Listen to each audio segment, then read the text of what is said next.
이 빛이 집중도를 가장 높여준다고 하니까 되도록이면 이런 빛을 사용하면 좋겠습니다.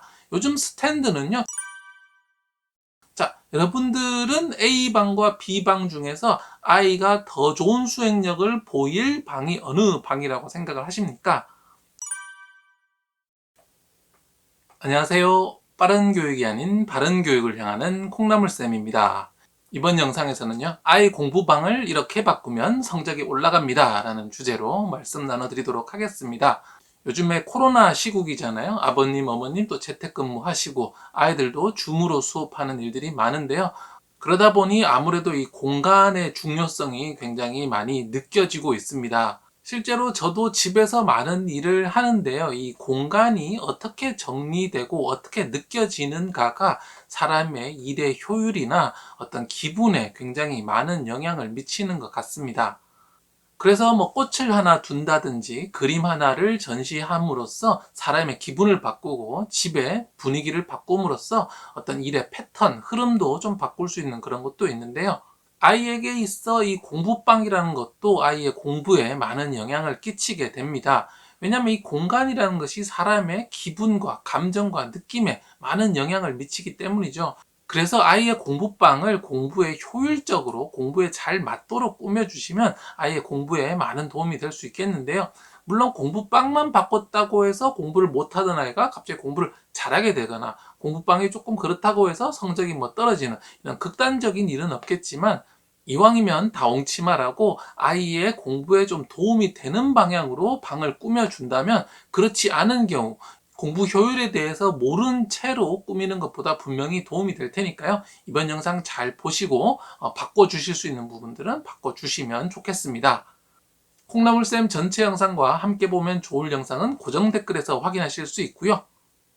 좋아요와 구독하기, SNS 공유까지 더 좋은 영상을 만드는 데 큰 힘이 됩니다.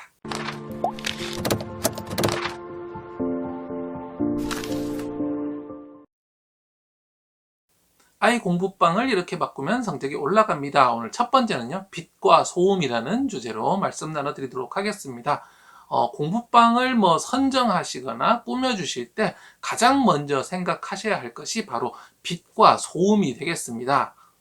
빛이 없으면 우리 책을 읽을 수가 없잖아요. 그래서 책과 교과서를 읽기 위해서 빛이 필요하겠고요. 그 다음에 소음이 크면 공부에 방해가 될 텐데요. 먼저 빛부터 한번 살펴보도록 하겠습니다. 공부방의 가장 좋은 빛은 자연광이라고 합니다. 햇볕만큼 좋은 빛이 없다고 하는데요. 가장 부드럽고 편안해서 공부에 가장 적합하다고 하고요. 아무래도 자연광이 좋으니까 아이의 공부방은 되도록이면 남향이면 좋겠죠.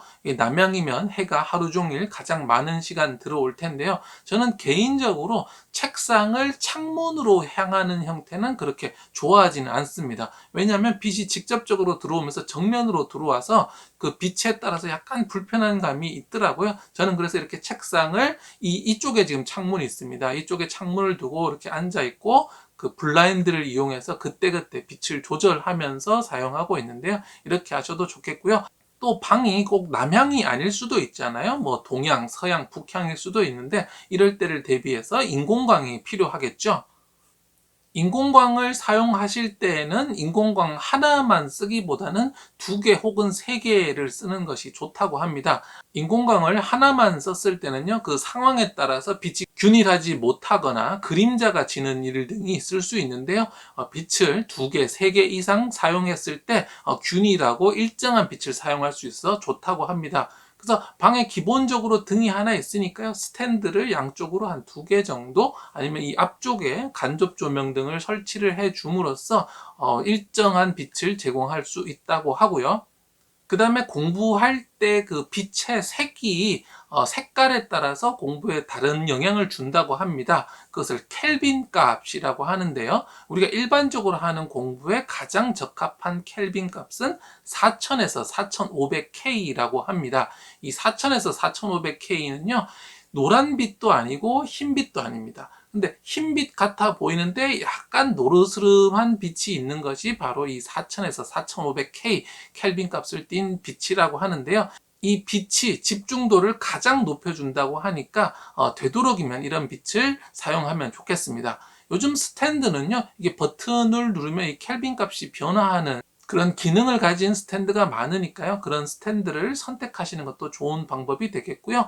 약간 노르스름한 거 있죠. 우리 전구색이라고 하나요? 그런 것들은 좀 휴식에 좋고요. 우리 저녁에 불 꺼놓고 노르스름한 빛을 켜놓으면 사람이 좀 차분해지잖아요. 그래서 그런 빛은 휴식할 때 쓰고 약간 흰색이면서 노르끼리한 색이 집중을 할 때 가장 좋다고 합니다.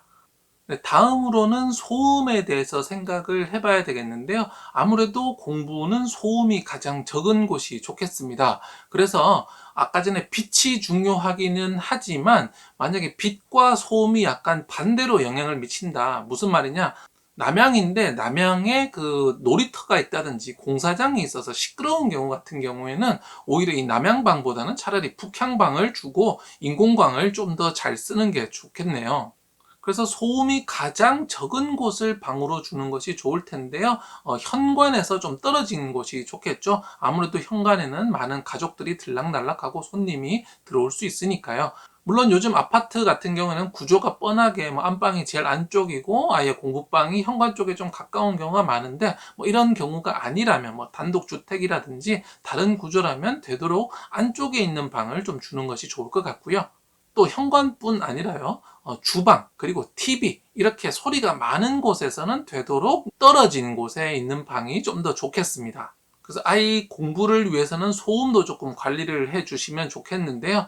고3 있는 부모님들 TV 소리도 잘 못 낸다고 하잖아요. 그래서 TV도 조금 소리를 줄여 주신다거나 특히 방문 이렇게 삐그덕삐그덕 하는 것들 있잖아요. 요즘에 윤활유, WD-40이라는 것들이 있거든요. 이런 것들 좀 뿌려주면 좀 조용해지고요. 방문이나 현관문에 괜히 딸랑딸랑 이런 소리 나는 종 같은 것들 붙이지 않는 것이 아이 공부에 조금 더 도움이 될 것 같습니다.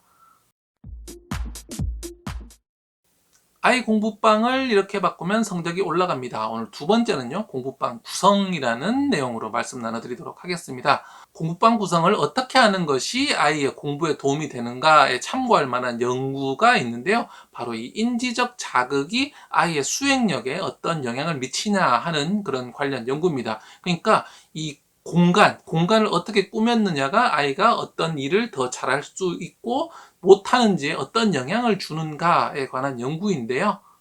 이 실험은요, 지금 화면에 보시는 것 같은 이 두 방에서 진행이 되었습니다. A라는 공간에는 많은 사진들이 붙어 있고요. B라는 공간에는 아무런 사진도 없고 깨끗하게 되어 있습니다. 이 방에서 아이들은 총 4가지의 인지 과제를 수행하게 되는데요. 그 중에 2가지는 주의 집중 과제, 또 2가지는 기억력 테스트였습니다. 그러니까 A방에서 테스트를 받았을 때랑 B방에서 테스트를 받았을 때 어느 쪽이 더 좋으냐라는 것이죠.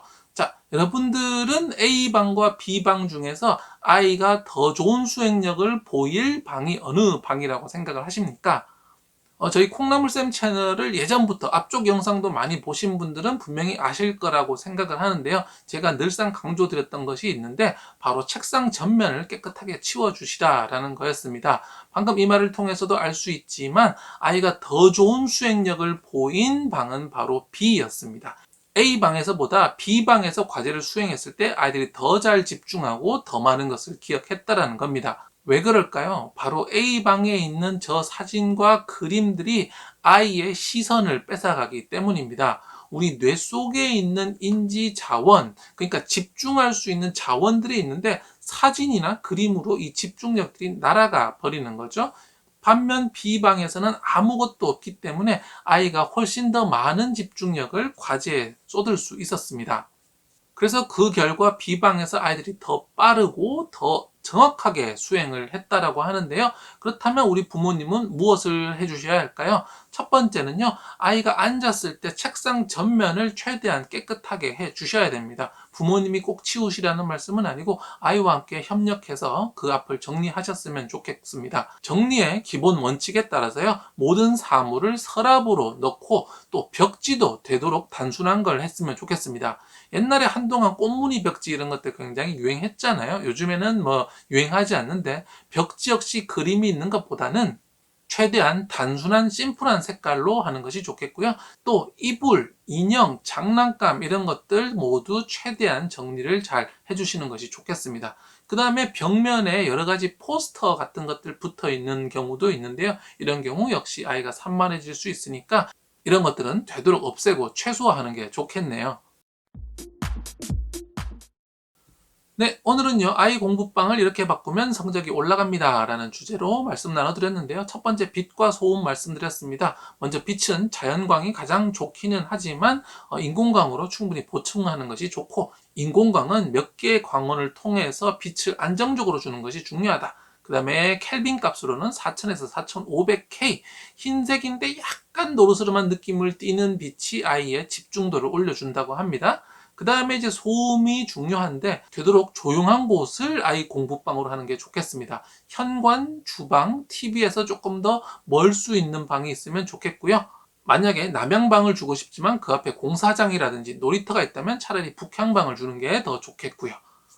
그리고 아이 방의 그 시각적 자극물들을 없애는 것이 중요하다고 말씀드렸습니다. 실험을 통해서 많은 그림과 사진이 있는 방에서는 아이의 주의 집중력과 기억력이 떨어진다는 사실이 실험을 통해서도 밝혀졌는데요. 최대한 아무것도 없이 깔끔하게 정리했을 때 아이가 더 공부에 집중할 수 있다고 합니다.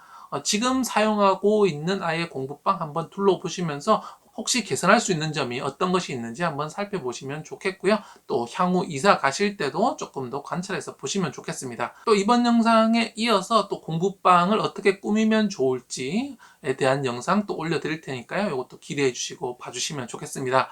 고정 댓글을 통해서 함께 보면 좋을 영상들 또 한번 보시면 좋겠고요. 좋아요와 구독하기, SNS 공유까지 더 좋은 영상을 만드는 데 큰 힘이 됩니다. 감사합니다. 이왕이면 다홍치마라고 이왕이면 다홍치마라고 아